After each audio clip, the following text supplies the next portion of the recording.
International standards తో quality education అందిస్తుంది futuristic edu initiatives.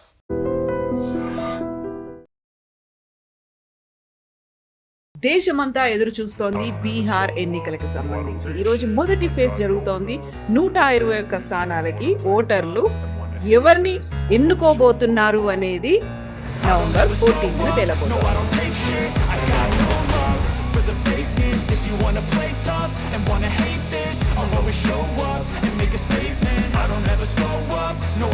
So ఒకవైపు ఎన్నికలు జరుగుతున్నాయి, ఇంకోవైపు ఏమో క్యాంపెయినింగ్ అనేది కూడా అలాగే కంటిన్యూ అవుతుంది. ఫస్ట్ ఫేజ్ లో అవుట్కమ్ ఏముంది, ఎలా అనిపిస్తుంది? ఫస్ట్ ఫేజ్లో 121 కాన్స్టిట్యున్సీస్ పోలింగ్ ఇప్పుడు దాకా బహుశా 50-52% దాకా ఓటింగ్ పర్సెంటేజ్. చాలామంది మీడియా వాళ్ళు కన్ఫ్యూజ్ అయిపోతున్నారు, ఇది ఎందుకు ఎక్కువ అవుతుంది. ఎందుకంటే ఎక్కువ ఎప్పుడైనా ఓట్లు పడితే చాలా క్రూషియల్ మహాగఠబంధన్, ఎవరు మన RJD Congress and CPML and CPI, వీళ్ళు ఒక మహాగఠబంధన్. సార్, ఎన్డీఏ గురించి మహాగఠబంధన్ గురించి మాట్లాడుతున్నప్పుడు సైలెంట్ కిల్లర్ లాగా ఎంఐఎం అనేది వస్తుంది. గతంలోనే సీట్లు గెలుచుకుంది, అంతకు మించి అగ్రెసివ్గా ఈసారి Asaduddin Owaisi more focus on Bihar అనేది పెడుతున్నారు. అసదుద్దీన్ ఓవైసీకి ఒక ప్రాబ్లం, ఆయనకు చార్మినార్ పార్టీ కాదు, హైదరాబాద్ పార్టీ కాదు, తెలంగాణ పార్టీ కాదు, నేను ఆల్ ఇండియా పార్టీని చూపడానికి ఆయన చాలా సంవత్సరాల నుంచి కష్టపడతాను. రుద్రాబాబు ఎందుకు బీహార్ అంటారు మీరు? సెక్యూరిటీ ఇష్యూ, వాళ్ళు కిడ్నాప్ చేస్తారు, ఎక్కడ తీసుకెళ్తారు మీకు తెలియదు. ఇదే పరిస్థితి యూపీలో ఉండేది. బాహుబలీలు అక్కడ కూడా ఉన్నారు, ఇక్కడ బాహుబలీస్ అంటారు వీళ్ళందరినీ టు లార్జ్ ఎక్స్టెంట్. కానీ బీహార్లో పార్టీలో క్యాస్ట్ని రిప్రజెంట్ చేస్తారు. దానికోసం ఈసారి అమిత్ షా గారు made sure that Chirag Paswan ఒకవైపు నుంచి అలయన్స్ నుంచి పోటీ చేస్తారు, వ్యతిరేకంగా పోటీ చేయాలని.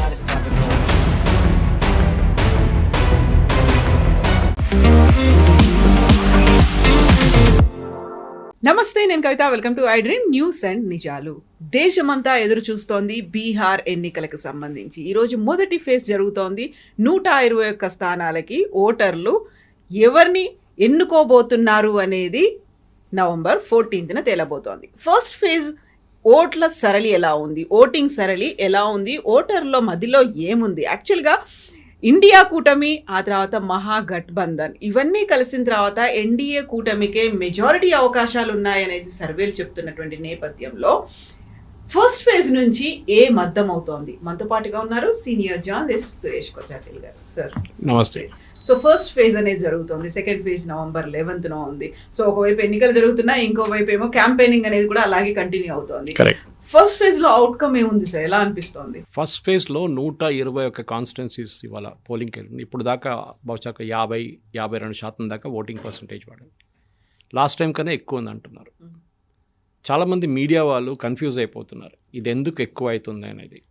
ఎందుకంటే ఎక్కువ ఎప్పుడైనా ఓట్లు పడితే యాంటీ ఎస్టాబ్లిష్మెంట్ ఓటుగా ఉంటుంది అది. కానీ ఈసారి మహిళలు ఉన్నారు బూత్లో, అసలు మెన్ కనిపించట్లేదు, చాలా తక్కువ ఉంది అంటున్నారు.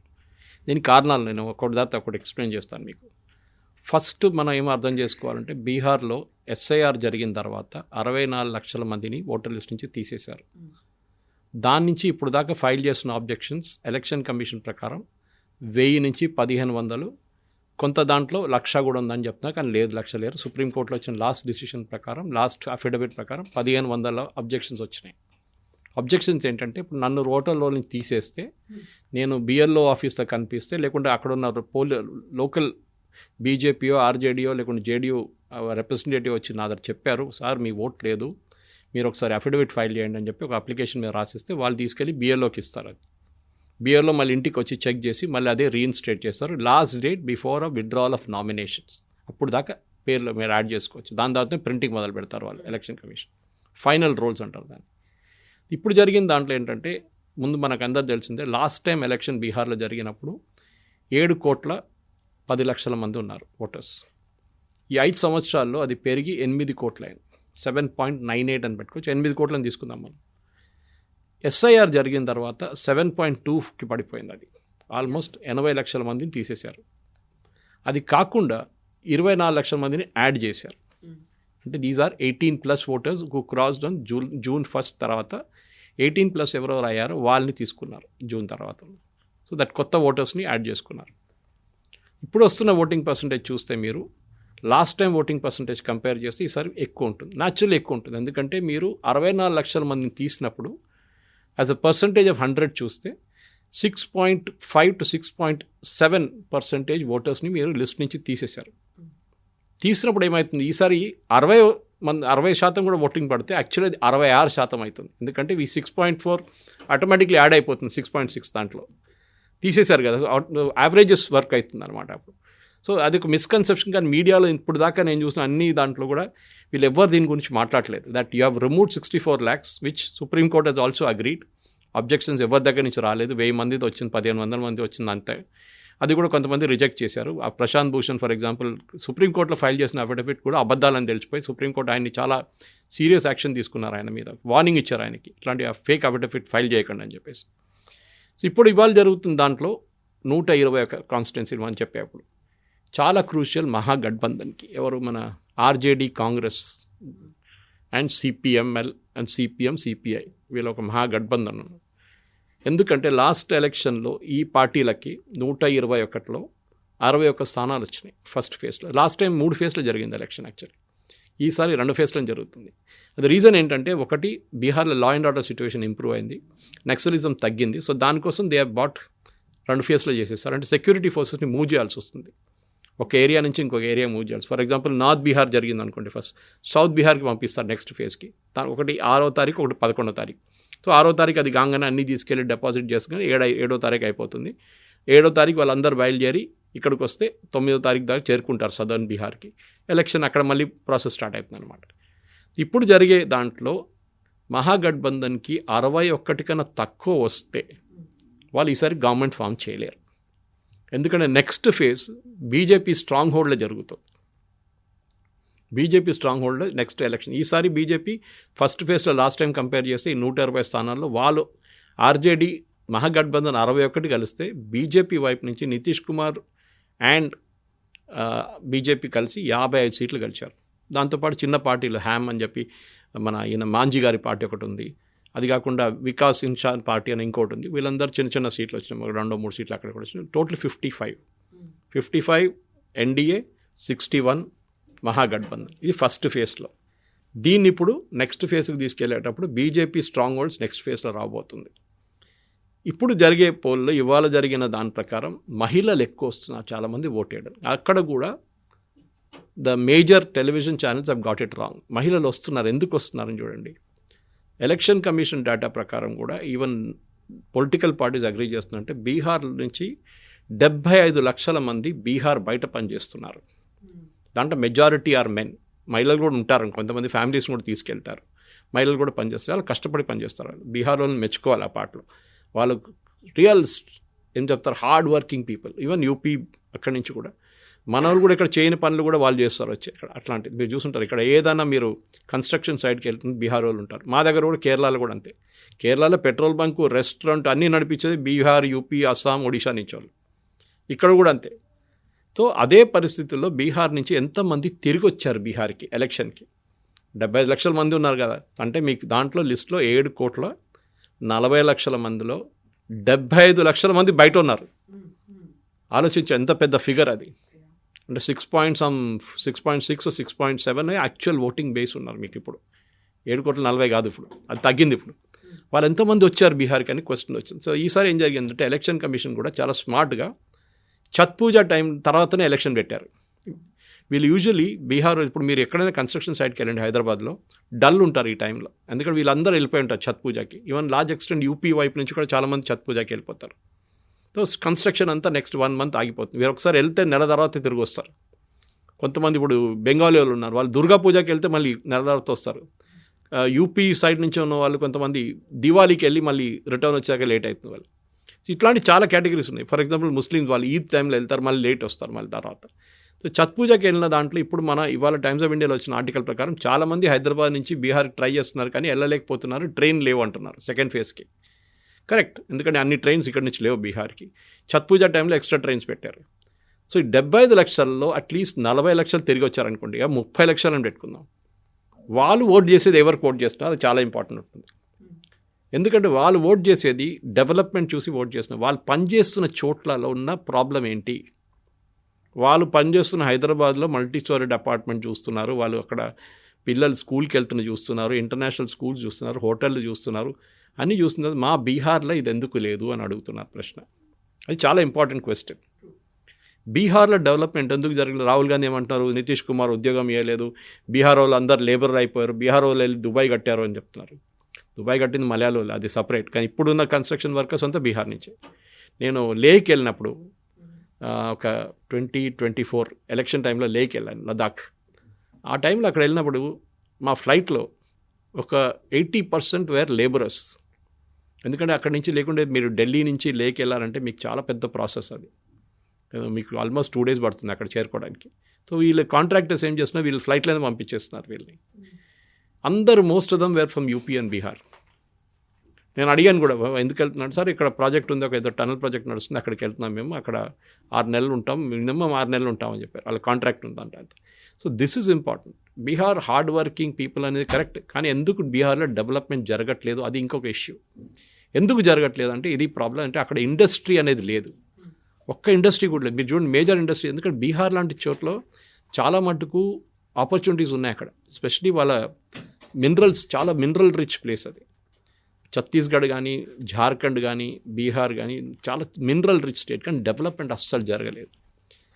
మోదీ గారు పదే పదే జంగల్ రాజ్ అని చెప్తున్నాను, మీకు గుర్తుంటుంది. ఇది జంగల్ రాజ్. అక్కడ ఒక ఇంజనీర్ కానీ, ఒక డాక్టర్ ఉంటే, లేకుంటే మీరు ఏదైనా ఫైనాన్షియలీ బిజినెస్గా ఉంటే మిమ్మల్ని 100% కిడ్నాప్ చేస్తారు. కిడ్నాప్ చేసి 25 లక్షలు 50 లక్షలు వేసుకుంటారు వాళ్ళు. So that is a problem. So ఈ ప్రాసెస్లో దెబ్బతింటారు వీళ్ళు మొత్తం ఇండస్ట్రీ. ఎవరు రారు అక్కడికి. Nobody will come to Bihar to invest. ఎందుకంటే ఇప్పుడు మీరు అనుకోండి, రేపు ఒక ఫ్యాక్టరీ పెట్టారు, మీ అమ్మాయిని ఎక్కడ పంపిస్తారా మీరు పని చేయడానికి, లేకుంటే మీ అబ్బాయిని ఎక్కడ పంపిస్తారా పని? లేదు, వద్దురా బాబు, ఎందుకు బీహార్ అంటారు మీరు. సెక్యూరిటీ ఇష్యూ, వాళ్ళు కిడ్నాప్ చేస్తారు, ఎక్కడ తీసుకెళ్తారో మీకు తెలియదు. ఇదే పరిస్థితి యూపీలో ఉండే. బాహుబలీలు అక్కడ కూడా ఉన్నారు, ఇక్కడ బాహుబలీస్ అంటారు వీళ్ళందరినీ. అంటే మొత్తం గ్యాంగే నడుస్తుంది, గ్యాంగ్ నడుస్తుంది అక్కడ. సాయంత్రం 6 దాకా మీరు బయట రోడ్డు మీద రాలేరు యూపీలో. ఫస్ట్ నాకు గుర్తున్న, ఇప్పుడు నోయిడాకి వెళ్ళినప్పుడు మా గెస్ట్ హౌస్ వాచ్మెన్ నాకు చెప్పారు ఒకసారి, సార్ బయటకు వెళ్ళకండి 7 తర్వాత అని చెప్పి, ఏం జరుగుతుందో తెలియదు అని. సో అట్లాంటి పరిస్థితి నుంచి యోగి ఆదిత్యనాథ్ చాలా మటుకు క్లియరప్ చేసేసారు, కంప్లీట్ గ్యాంగ్స్ని చంపేశారు, ఫినిష్ చేసేసారు గ్యాంగ్ మెంబర్స్ని. ఇప్పుడు జరుగుతున్న దాంట్లో ఇప్పుడు బీహార్లో కూడా అదే జరగాలి. సరే, నేను ఎక్స్ట్రా జ్యుడిషియల్ కిల్లింగ్స్ ఏం చెప్పట్లేదు, కానీ there should be some action that should happen. అది చాలా ఇంపార్టెంట్ అన్నమాట. సో ఆ జరగాల్సింది ఏంటంటే బేసిక్లీ బీహార్ని మొత్తం లా అండ్ ఆర్డర్ మార్చేసేయాలి.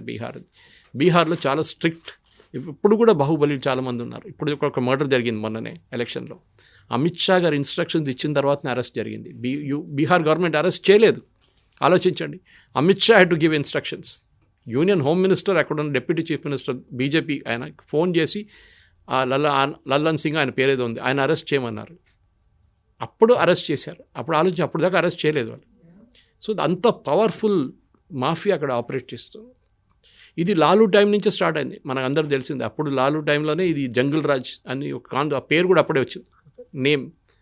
ఆ పరిస్థితి నుంచి ఇప్పుడు తీసుకురావాలంటే బీహార్లో డెవలప్మెంట్ జరగాల్సింది. సో బహుశా ఈ ఎలక్షన్ తర్వాత మోదీ గారు కూడా చాలా మట్టుకు దాని మీద ఎఫర్ట్స్ పెడతారనుకుంటాను. ఎందుకంటే డెవలప్మెంట్ బీహార్లో జరగాలంటే లా అండ్ ఆర్డర్ ఫస్ట్ తీసుకొస్తే ఆటోమేటిక్ మీకు బిజినెస్ వస్తుంది, డెవలప్మెంట్ పెడుతుంది, ఇండస్ట్రీస్ వస్తారు అక్కడికి. కానీ దానికి ఒక స్టేబుల్ గవర్నమెంట్ కావాల్సి వస్తుంది. అందరు అంటారు నితీష్ కుమార్ ఉల్టా పుల్టా అంటారు. కాదు, ఆయన అక్కడికి వెళ్ళారు, ఇక్కడికి వచ్చారు, చాలా వెళ్ళారు, అట్లా ఇక్కడికి పార్టీలు మార్చుకున్నారు, అలయన్స్ మార్చుకున్నారు. కానీ ఇప్పుడు అది జరగట్లేదు. ఒక భయం ఉంది. చిరాగ్ పాస్వాన్, రామ్విలాస్ పాస్వాన్ కొడుకు మనందరూ తెలుసు. బహుశా బీహార్లో బీజేపీకి లీడర్స్ లేరు ఎక్కువ మంది. Sushil Kumar Modi was the last leader, ఆయన ఇప్పుడు లేరు, చనిపోయారు. కానీ ఒక యూత్ లీడర్గా ఉండడానికి ఒక కాన్సెప్ట్గా తీసుకొస్తే I think Chirag Paswan is a great asset. Last time Chirag Paswan వాళ్ళ పార్టీ సపరేట్గా పోటీ చేస్తారు, రామ్విలాస్ పాస్వాన్ పార్టీ 28 సీట్లలో they created an impact where JDU ఓడిపోయారు క్యాండిడేట్స్. చిరాగ్ పాస్వాన్ వాళ్ళ పార్టీ తీసుకొచ్చిన ఓటు జేడీయూకి యాడ్ చేసుకుంటే 2 సీట్లు బీజేపీ కూడా ఓడిపోయారు, వాళ్ళు గెలుస్తుండే. సో వాళ్ళకి వచ్చిన సీట్ల కన్నా ఎక్కువ ఒక 20 సీట్లు వస్తుండే, 20 నుంచి 25 సీట్లు మినిమం వస్తుండే వాళ్ళకి. దానికోసం ఈసారి అమిత్ షా గారు made sure that Chirag Paswan ఒకవైపు నుంచి అలయన్స్ నుంచే పోటీ చేస్తారు, వ్యతిరేకంగా పోటీ చేయరని చెప్పేసి. ఆయనకు he has got a name, చాలా క్లియర్గా చెప్పారు, మొన్న ప్రెస్ కాన్ఫరెన్స్లో కూడా చెప్పారు, నేను నెక్స్ట్ 5 years బీహార్లోనే ఉంటాను, బీహార్ కోసం పనిచేస్తాను. Of course is a union minister. కానీ అంటే ఆయన ఏం చాలా క్లియర్ ఏంటంటే ఇప్పుడు బీహార్లో నా వ్యాక్యూమ్ నితీష్ కుమార్ వెళ్ళిన తర్వాత ఎవరు లేరని చెప్పినప్పుడు I will be the party. అప్పుడు చాలామంది అడగవచ్చు నితీష్ కుమార్తో ఏం చేస్తారు. నేను ఎప్పుడు ఎగ్జాంపుల్ ఇస్తాను, కొన్ని ఛానల్స్లో కూడా చెప్పాను ఈ మాట, ఇంగ్లీష్ ఛానల్స్లో చెప్పాను నేను ఇది. నితీష్ కుమార్ని కర్ణాటకలో జేడిఎస్తో ఎట్లా ఆడారో బీజేపీ గేమ్, షిండేతో మహారాష్ట్రలో ఎట్లా ఆడారో గేమ్, అదే గేమ్ బీజేపీ నితీష్ కుమార్తో ఆడతారు. ఇప్పుడు కాకుంటే ఒక 3-4 సంవత్సరాల తర్వాత. జేడిఎస్ ఒక టైంలో కర్ణాటకలో నంబర్ 2 పార్టీ ఉండే, కాంగ్రెస్, జేడిఎస్, బీజేపీ అక్కడ థర్డ్ పార్టీ. ఏమైంది, స్లోలీ 15 years లోపల యదియూరప్ప గారు వచ్చిన దాని తర్వాత పార్టీ స్ట్రెంగ్తన్ చేసుకుంటూ వచ్చి బీజేపీ ఇప్పుడు జేడిఎస్ని మాండ్యా పార్టీ నుంచి తీసి నాన్ మాండ్యా పార్టీ కూడా చేసేసారు. మాండ్యా ఏరియాలో స్ట్రాంగ్ ఉండేవాళ్ళు. ఇప్పుడు చూడండి పరిస్థితి, కుమారస్వామిని తీసుకెళ్ళి యూనియన్ మినిస్టర్లో పెట్టేశారు, దేవగౌడకి ఒక ఎంపీ పోస్ట్ ఇచ్చేశారు, అయిపోయింది కథ. ఇప్పుడు ఇద్దరు అసలు మాట్లాడలేదు. అక్కడ జేడిఎస్ అనే పార్టీ ఉందా లేదా అని కూడా డౌట్ వస్తుంది మనకి. బహుశా నెక్స్ట్ ఎలక్షన్ వచ్చినప్పుడు మళ్ళీ కొంచెం లేచి మాకు సీట్లు కావాలంటారు. అప్పుడు కర్ణాటక తర్వాత మహారాష్ట్రలో కూడా అదే గేమ్ ఆడారు బీజేపీ. షిండేని ఫస్ట్ టైం స్ప్లిట్ చేసి బయటకు వచ్చిన తర్వాత శివసేన నుంచి షిండేని ముఖ్యమంత్రి చేశారు. సెకండ్ టైం ఎలక్షన్ వచ్చినప్పుడు ఏం చేశారు, ఫడ్నవీస్ని ముందుకు తీసుకొచ్చి ఎక్కువ సీట్ల మీద పోటీ చేసి గెలిచి షిండేని పక్కన పెట్టేశారు. Slowly Shinde will become a non entity after some time, ఒక 10 సంవత్సరాల తర్వాత. అదే గేమ్ బీహార్లో కూడా ఆడాల్సి వస్తుంది. ఎందుకంటే బీహార్లో నేను చెప్పినట్లు బీజేపీకి లీడర్ లేరు. సో బహుశా రేపు చిరాగ్ పాస్వాన్ని కూడా పార్టీలో తీసుకొని ఆయన్ని బీజేపీ ఒక పార్టీగా పెట్టి, లేకుంటే use him as alliance partner, మాకు లీడర్ లేవు మేము ఈయన నడిపించుకుంటామని చెప్పి చిరాగ్ పాస్వాన్ పెట్టు. So Chirag Paswan is going be the main campaign. ఎందుకంటే ఆయన హ్యాండ్సమ్ ఫిలిం స్టార్ లాగా ఉంటారు. You acted also I think some సినిమాలు కూడా చేశారు. So he's a very positive find for ఎందుకంటే బీహార్లో యూజువలీ ముస్లోలు ఉంటారు, లాలు, నితీష్, తేజస్వి వచ్చినప్పుడు అందరు ఏమన్నారు, ఈ యంగ్స్టర్స్ అందరు అట్రాక్ట్ అయిపోతారు తేజస్వికి అని. కానీ అది జరగలేదు, మనం అందరు చూసాం. అదొకటి. కవిత గారు ఇంకొకటి ఇంపార్టెంట్ థింగ్ అంటే ఇవాళ పొద్దున్న ఇప్పటిదాకా వస్తున్న దాంట్లో మహిళలు చాలామంది ఓటేశారన్నారు బీహార్లో. మహిళలు క్రౌడ్ చాలా ఉంది. ఒకటి మోదీ గారు ఆ స్కీమ్ ఒకటి తీసుకొచ్చారు, 10,000 రూపాయలు మహిళలకి ఉద్యోగం స్టార్ట్ చేయడానికి. చాలామంది దాన్ని బ్రైబ్ అన్నారు. నా లాజిక్ డిఫరెంట్. సరే నేను కూడా I'm against giving money free, కానీ ఈ డబ్బులు ఫ్రీగా ఇవ్వలేదు, ఏదైనా చిన్న ఉద్యోగం పెట్టడానికి ఇచ్చారు. ఇవాళ కాకుండా రేపు వచ్చి ఆఫీసర్స్ వచ్చి చెక్ చేస్తారు, ఏం ఉద్యోగం పెట్టారా, మా కుట్టు మిషన్ కొనుక్కున్నారా, 2 ఒక కిరాణా షాప్ పెట్టుకున్నారా, లేకుంటే ఇంకేదైనా చిన్న 10,000 రూపాయలతో మీరు ఎక్కువ ఏం చేయలేరు. కానీ ఏమవుతుందంటే కవిత గారు, ఈ ఎకానమీలో ఈ డబ్బులు మళ్ళీ తిరిగి వస్తుంది. మీరు 2 కుట్టు మిషన్లు కొనుక్కుంటే ఆ ఫ్యాక్టరీ వాడికి ఆర్డర్లు ఎక్కువ అవుతుంది, మిషన్ తయారు చేసే జిఎస్టీ వస్తుంది దాని మీద. అది కాకుండా అదే మనీ ఎకానమీలో మళ్ళీ రొటేట్ అవుతుంది. సో గవర్నమెంట్ ఇచ్చిన డబ్బులు మళ్ళీ ఎకానమీకి వచ్చి రొటేట్ అవుతుంది. So it's a good thing. Consumption పెరుగుతుంది, ఎకనామిక్స్లో అంటారు అది. సప్లై అండ్ డిమాండ్ ఒకటి ఉంటుంది, ఇటువైపు మీరు డిమాండ్ క్రియేట్ చేస్తున్నారు.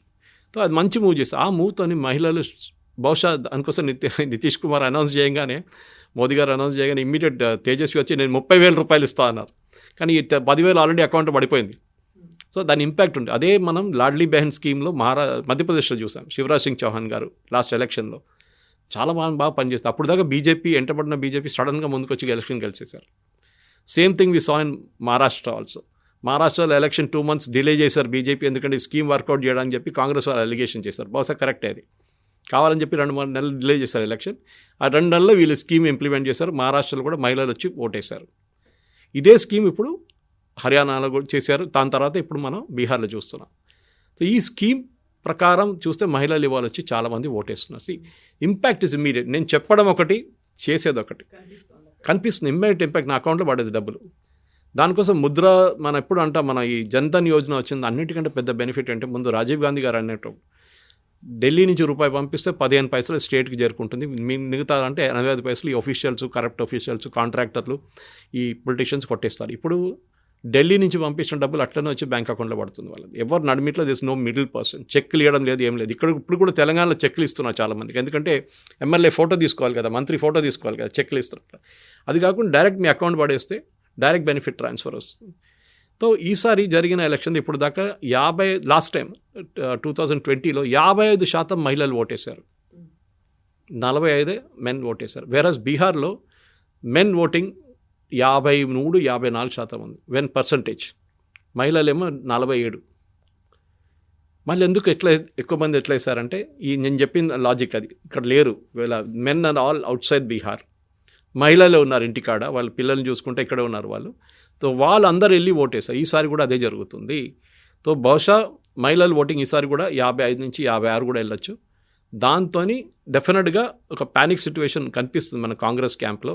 ఎందుకంటే రాహుల్ గాంధీ క్యాంపెయినింగ్ కూడా చూడండి, ఆయన నితీష్ కుమార్ వ్యతిరేకంగా ఆయన చెప్పట్లేదు. ఆయన అప్పుడప్పుడు మోదీ గారిని తిరుగుతున్నారు కానీ నితీష్ కుమార్ ఏం చెప్పట్లేదు. సో ఓట్ చోరీ అని ముందు క్యాంపెయిన్ పెట్టారు, ఓట్ చోరీ ఇప్పుడు అసలు మాట్లాడలేదు ఎవరు. మేనిఫెస్టో రిలీజ్లో ఆయన ఫోటో లేని మేనిఫెస్టో రిలీజ్ చేశారు. రాహుల్ గాంధీ ఫోటో లేదు దాంట్లో, తేజస్వి ఫోటో పెట్టి రిలీజ్ చేశారు. అక్కడ టికెట్ డిస్ట్రిబ్యూషన్కి Congress president, Bihar Congress president ఎయిర్పోర్ట్లో దిగినప్పుడు పట్నా ఎయిర్పోర్ట్లో వాళ్ళ పార్టీ వాళ్ళు కలిసి కొట్టారు ఆయన్ని, డబ్బులు పెట్టి టికెట్లు అమ్ముకున్నారని చెప్పేసి. ఇట్లాంటి పరిస్థితుల్లో కాంగ్రెస్ స్ట్రైక్ రేట్ 15% ఉంది అక్కడ బీహార్లో. అంటే 100 సీట్లు పోటీ చేస్తే 15 సీట్లు గెలుస్తున్నారు లాస్ట్ 2 years 2 times. అది చూస్తే ఈసారి కూడా వాళ్ళకి దానికోసం తక్కువ సీట్లు ఇచ్చారు. ఈసారి కూడా అడిగారు ఎక్కువ, మాకు 55 కావాలి 60 కావాలంటే తేజస్వి వాజ్ వెరీ క్లియర్, లేదు మా స్ట్రైక్ రేట్ మీకన్నా బాగుంటుంది, మేము కాంటెస్ట్ చేస్తాం. బీజేపీ బహుశా ఎక్కువ సీట్లు పోటీ చేయాలంటే 120, ఈసారి 102 చేస్తున్నారు, వాళ్ళు కూడా 102. కానీ జేడీయూ స్ట్రైక్ రేట్ తక్కువ ఉంది. కానీ చిరాగ్ పాస్వాన్ ఓట్ చేసింది ఈసారి బీజేపీతో ఉన్నా అని చెప్పి ఈసారి స్ట్రైక్ రేట్ జేడీయూది కొంచెం ఇంప్రూవ్ కావచ్చు. లాస్ట్ టైం గెలిచిన సీట్ల కన్నా వాళ్ళు ఎక్కువనే గెలుస్తారు ఈసారి కూడా, అది దాంట్లో డౌట్ లేదు. అండ్ బీజేపీ కూడా మంచిదే, అది అలయన్స్ కొంచెం స్ట్రాంగ్గా ఉంటుంది. సార్, ఎన్డీఏ గురించి మహాగఠబంధన్ గురించి మాట్లాడుకున్నప్పుడు సైలెంట్ కిల్లర్ లాగా ఎంఐఎం అనేది వస్తుంది. గతంలోనే సీట్లు గెలుచుకుంది, అంతకు మించి అగ్రెసివ్గా ఈసారి Asaduddin Owaisi more focus on Bihar అనేది పెట్టుకున్నారు. సో దాన్ని మనం నెగ్లెక్ట్ చేయలేము. అలా అని సీరియస్గా తీసుకుంటున్నారా లేదా? అక్కడ అసదుద్దీన్ ఓవైసీకి ఒక ప్రాబ్లం ఉంది. ఆయనకు చార్మినార్ పార్టీ కాదు, హైదరాబాద్ పార్టీ కాదు, తెలంగాణ పార్టీ కాదు, నేను ఆల్ ఇండియా పార్టీ అని చూపడానికి ఆయన చాలా సంవత్సరాల నుంచి కష్టపడుతున్నారు. ఆనెస్ట్లీ మహారాష్ట్రలో వెళ్ళారు, ఔరంగాబాద్ అనుకుంటే అక్కడ గెలిచారు, ఎంపీ సీట్ గెలిచారు అక్కడి నుంచి. అది కాకుండా అస్సాంలో పోటీ చేశారు. లాస్ట్ టైం బీహార్లో 2020లో కూడా అగ్రెసివ్గా క్యాంపెయిన్ చేసి 5 సీట్లు గెలిచారు. Not a small thing. ఎక్కడున్న ఏఐఎంఐఎం అక్కడ వెళ్ళి 5 సీట్లు గెలవాలంటే ఇట్స్ రియల్. ఎవరో అక్కడ ఉన్న ఓటర్స్ చూశారు మంచి పార్టీ అని చెప్పి ముస్లిం వైపు నుంచి ఆయన. ఈసారి 45 సీట్లు పోటీ చేస్తున్నారు, లాస్ట్ టైం కూడా చేసినట్లేదు. అది కాకుండా ఇంకా 2-3 చిన్న పార్టీలతో, చంద్రశేఖర్ ఆజాద్ వాళ్ళ పార్టీతో అంతా టైఅప్ పెట్టుకొని మొత్తం 65 అంతా సీట్లు పోటీ చేస్తున్నారు. మెయిన్గా అసదుద్దీన్ ఓవైసీ కాన్సన్ట్రేట్ చేసేది ముస్లిం కాన్స్టిట్యున్సీస్. కిషన్గంజ్ లాగా ఒక లోక్సభ సెగ్మెంట్లో 6 సెగ్మెంట్లు ముస్లిం మెజారిటీ. అక్కడ మొత్తం బీహార్లో ఒక 45 నుంచి 51 సీట్లు ముస్లిం ఇన్ఫ్లుయెన్స్ ఉంది. కొన్ని సీట్లు అయితే టోటల్ డామినేషన్. కిషన్గంజ్ చెప్పాను, అన్ని వెస్ట్ బెంగాల్ వైపు ఉన్న సీట్లు. ఇదందరూ వెస్ట్ బెంగాల్ నుంచి వచ్చిన ముస్లిమ్స్, వీళ్ళందరూ సెటిల్ అయిపోయారు బీహార్లో వచ్చి. ఆ సీట్లోనే ఆయన కాన్సన్ట్రేట్ చేస్తున్నారు. నేను మొన్న ఆయన ఒక స్పీచ్ నా ఫేస్బుక్లో వేసాను, ఒకటి పోస్ట్ చేశాను. క్లారిటీ ఎంత బాగుండేదంటే, ఆయన అటాక్ చేసేది మోదీ గారిని కాదు. మోదీ గారిని అక్కడెక్కడ చెప్పారు 15 లక్షలు అది ఇదని చెప్పారు, కానీ తేజస్వి మీద అటాక్ చేస్తున్నారు. తేజస్వి ఏం చేశారు ముస్లిమ్స్కి? అక్కడ వాళ్ళ పార్టీ పరిపాలిస్తున్న టైంలోనే మ్యాక్సిమం కమ్యూనల్ రైట్స్ జరిగింది, అక్కడ ముస్లిం మీద అత్యాచారాలు జరిగినాయి ఆర్జేడీ టైంలోనే అని చెప్పి డైరెక్ట్ అటాక్ వాళ్ళ మీద చేస్తున్నారు. ఎందుకంటే ఆర్జేడీ పార్టీకి ఎంవై కాంబినేషన్ అంటారు, అక్కడ ముస్లిం యాదవ్ కాంబినేషన్. నితీష్ కుమార్ ఏమో ఓబీసీ, బీజేపీ వైపు forward caste and OBC. Manjhi గారు పార్టీ ఏమో ఎక్స్ట్రీమ్లీ బ్యాక్వర్డ్ క్లాస్. పాస్వాన్దేమో వాళ్ళ పాస్వాన్ కేటగిరీ అండ్ ప్లస్ అక్కడ ఒక ఓబీసీ కేటగిరీ వాళ్ళది. సో బీహార్లో మన ఆంధ్ర వైపు లాగానే చాలా క్యాస్ట్ డివిజన్స్ చాలా చాలా ప్రామినెంట్. క్యాస్ట్ అనగానే అక్కడ మీరెవరికి ఓటేస్తున్న, మన దగ్గర కూడా కాపు, కమ్మ, రెడ్డి అట్లనే తెలంగాణలో అంత లేదనుకోండి, కానీ ఆంధ్ర వైపు మన అందరికి తెలిసిందే. అట్లనే సేమ్ థింగ్ ఇన్ బీహార్. ఈ పోటీలోనే వీళ్ళందరూ పార్టీలు ఎప్పుడైనా మన దగ్గర టు అ లార్జ్ ఎక్స్టెంట్, కానీ బీహార్లో పార్టీలే క్యాస్ట్ని రిప్రజెంట్ చేస్తారు. వాళ్ళు ఓపెన్గా చెప్తారు, మేము ఈ ఎక్స్ట్రీమ్లీ బ్యాక్వర్డ్ క్లాసు, ఆయనేమో ఓబీసీ, ఈయనేమో ఫార్వర్డ్ క్యాస్ట్, ఆయనేమో ముస్లిం యాదవ్ ఓట్ బ్యాంక్. ఈ ముస్లిం యాదవ్ ఓట్ బ్యాంక్ని బ్రేక్ చేయడానికి ఓవైసీ దిగారనమాట. అది బీజేపీకి మంచి న్యూస్. అది ఇప్పుడు కాదు, ఇప్పుడు నేను చెప్తుంటారు బీజేపీ బీ టీం ఓవైసీ గారు అని చెప్పి. ఒకసారి నాకు అనిపిస్తుంది కరెక్టేది అని చెప్పి. ఎందుకంటే అస్సాంకి వెళ్ళి అక్కడ కూడా చేసిన తర్వాత అస్సాంలో చాలా మటుకు కాంగ్రెస్ కాకుండా ఏఐయుడిఎఫ్ బద్రుద్దీన్ అజ్మల్ పార్టీ కూడా అక్కడ ఓడిపోయిన కారణం ఓవైసీ. బీహార్లో కూడా ఈసారి 45 సీట్లు పోటీ చేస్తే ఈ తేజస్వికి రావాల్సిన సీట్లు చాలా మటుకు ఓవైసీ వాళ్ళ పార్టీకి వెళ్తుంది. గెలవరు, కానీ వాళ్ళ 5 సీట్లు 6 సీట్లతో వస్తుంది, ఎక్కడ పోతుంది. అది కాకుండా మిగతా సీట్లలో డ్యామేజ్ క్రియేట్ చేస్తారు. లాస్ట్ టైం మన చిరాగ్ పాస్వాన్ గురించి మాట్లాడాను చూడండి, 2020లో జేడీయూని ఎట్లా డ్యామేజ్ చేశారు. ఈసారి డెఫినెట్గా బీహార్లో కూడా కాంగ్రెస్ కాకుండా కాంగ్రెస్ ఎక్కువ ప్రసక్తి లేదు అక్కడ, ఉన్నదంతా ఆర్జేడీ మీద అటాక్ చేస్తున్నారు. మీరు ర్యాలీలో కూడా చూడండి చాలా అగ్రెసివ్గా మాట్లాడుతున్నారు. పెద్ద పెద్ద huge crowd, I was surprised. ఇంత పెద్ద క్రౌడ్ బీహార్లో అసదుద్దీన్ ఓవైసీ తీసుకుని, అండ్ క్లారిటీ వైజ్ మాట్లాడేది ఏదో జనరల్గా మాట్లాడడం కాదు. నాకు ఒకసారి అనిపిస్తుంది మోదీ గారి కన్నా ఎక్కువ అగ్రెసివ్గా ఉన్నారేమో అయినా అని అటాక్ చేసే దాంట్లో.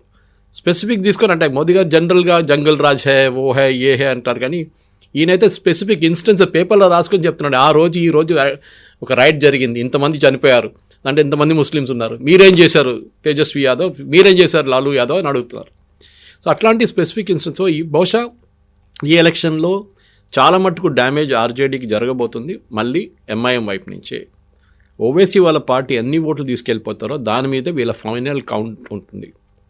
మేము చెప్పినట్లు ఈసారి ఫస్ట్ ఫేజ్లోనే చాలా మటుకు పోతే సీమాంచల్ రీజన్ కానీ అక్కడ ఎక్కువ పోటీ చేస్తారు వాళ్ళు, అక్కడ పోటీ చేస్తున్న సీట్లు కూడా పోతే డెఫినెట్గా డ్యామేజ్ ఆర్జేడీకి, కాంగ్రెస్కి ఎక్కువ ఉండదు. కాంగ్రెస్ అసలు షోలో లేరు, అసలు ఎక్కడ లేరు, పక్కన కూడా ఆర్జేడీ మీద ఉంటుంది ఇంపాక్ట్. అది ఓవైసీ గారు డెఫినెట్గా క్రియేట్ చేస్తారు. కానీ ఓవరాల్ ఎస్ ఇంట్రెస్టింగ్ ఫేజ్, ఎందుకంటే ఒక 65% ఓటింగ్ పడింది అనుకోండి. యూజువల్లీ ఎప్పుడు అంటారు ఓటింగ్ ఎక్కువ ఉంటే యాంటీ ఇన్కంబెన్సీ అంటారు దాన్ని, అంటే ఉన్న పార్టీకి వ్యతిరేక. కానీ ఇప్పుడు కూడా ఇవాళ కూడా టైమ్స్లో చూసాను ఆర్టికల్ ఒకటి, నితీష్ కుమార్కి యాంటీ ఇన్కంబెన్సీ అనేది లేదు. బహుశా మన జ్యోతిబాసు గారు రూల్ చేసినట్లనే ఎన్నో, I think is almost 14-15 years అవుతుంది నితీష్ కుమార్ గారు. నడిమిట్లో ఒక చిన్న బ్రేక్ ఉండే ఆయనకి జీతారాం మాంజీ గారిని తీసుకొచ్చినప్పుడు, కానీ కంటిన్యూస్ రూలింగ్. మాణిక్ సర్కార్ త్రిపురలో ఉన్నట్లనే మన నవీన్ పట్నాయక్ ఒరిస్సాలో లాంగెస్ట్ సర్వింగ్ చీఫ్ మినిస్టర్గా బహుశా ఆయన టైటిల్ రావచ్చు కొన్ని సంవత్సరాల తర్వాత. కానీ ఆయన ఒక నాన్ కాంట్రవర్షియల్ క్యారెక్టర్. మీరు ఇప్పుడు కూడా ఆయన వ్యతిరేకంగా ఒక కరప్షన్ అలిగేషన్స్ చూడరు. ఇప్పుడు నితీష్ కుమార్ ఇన్ఎఫిషియెంట్ ఉండొచ్చు కానీ నాట్ కరప్ట్, అదే అన్నమాట. సో ఈసారి డెఫినెట్గా I think as per opinion polls 140 దాకా వెళ్తుందని చెప్తున్నారు BJP NDA combine. Amit Shah గారు ఏమో 160 అంటున్నారు. ఆయన చెప్పినప్పుడు మనం ఈజీగా తీసుకోకూడదు, లైట్ తీసుకోకూడదు. ఎందుకంటే అమిత్ షా గారి దగ్గర ఉన్న ఇంటెలిజెన్స్, ఆయన దగ్గర ఉన్న ప్రీపోల్ సర్వేస్ అన్నీ చాలా క్లియర్గా ఇండికేట్ చేస్తాయి. 160 రాకుంటే కానీ 140 వస్తుంది. అది నా అంచనా ప్రకారం కూడా అదే ఫిగర్ రావచ్చు డెఫినెట్గా బీహార్ ఎలక్షన్. మ్యాజిక్ ఫిగర్ ఎలాగో క్రాస్ అయిపోతుంది కాబట్టి that's what. So we'll have to wait till November 14th Jawaharlal Nehru's birthday. ఆ రోజు ఏం జరుగుతుందో మనం చూద్దాం. Yes sir, thank you so much sir. Thank you. And for more videos, Please subscribe to iDream. Please subscribe to iDream. Please subscribe iDream. And please subscribe to iDream. For more videos, subscribe to iDream. please like, share and subscribe to the channel. Congratulations, iDream. Subscribe to iDream. Subscribe to iDream. So subscribe to iDream Media. iDream ki iDream team andarki huge congratulations. Please subscribe iDream Media. Please subscribe to iDream. Subscribe iDream. Please subscribe to iDream. iDream అంటే నా కళల ఛానల్ను subscribe చేసుకున్న నోరు తిరుగుతలేదు, మీరైతే గంట గుర్తు కొట్టండి. For more such videos, please subscribe to iDream. Subscribe to iDream. Please subscribe to iDream. Please subscribe iDream Media. Please do subscribe to iDream. Please subscribe to iDream Media. For best entertainment and information, please subscribe iDream. And don't forget to subscribe to iDream.